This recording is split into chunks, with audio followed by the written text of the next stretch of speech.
Juru bicara pemerintah Aceh Muhammad MTA diusir dari rapat paripurna penyampaian Nota Keuangan dan Rancangan Kanun Aceh tentang APBA tahun anggaran 2024. Pengusiran itu bermula saat seorang anggota DPRA dari fraksi Partai Aceh, Salili, meminta pimpinan sidang Ketua DPRA Saiful Bahri untuk mengeluarkan juru bicara pemerintah Aceh Muhammad MTA.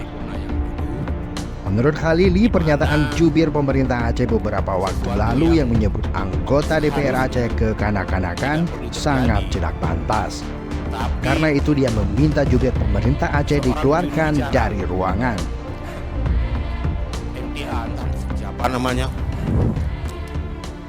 Melakukan komentar di media, dan Pak Pimpinan bisa melihat di jejak digitalnya dengan sesuatu yang sangat tidak pantas. Kenapa? Kita paham DPRA adalah representatif daripada 5 juta lebih penduduk Aceh. Tapi dengan beraninya beliau mengatakan bahwa kita dalam ruangan ini adalah kekanak-kanakan. Dan ini sangat miris. Dan saya dari Partai Aceh sungguh sangat tidak bisa menerima.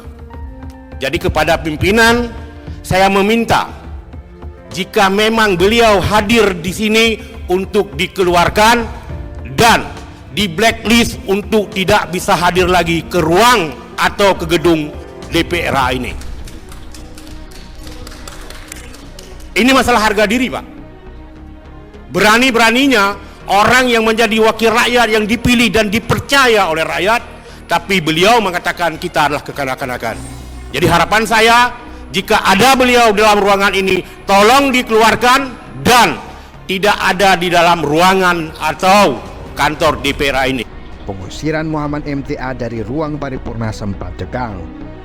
Jubir pemerintah Aceh ngotot tidak bersedia keluar. Namun setelah didatangi petugas keamanan, akhirnya dia meninggalkan ruangan.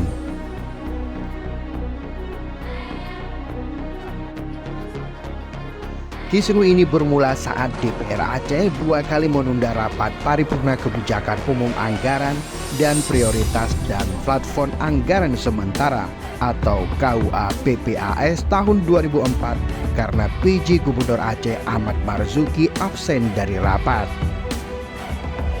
Buntut penundaan paripurna karena alasan gubernur tidak hadir, Muhammad MTA kemudian menyebut sikap DPRA kekanak-kanakan.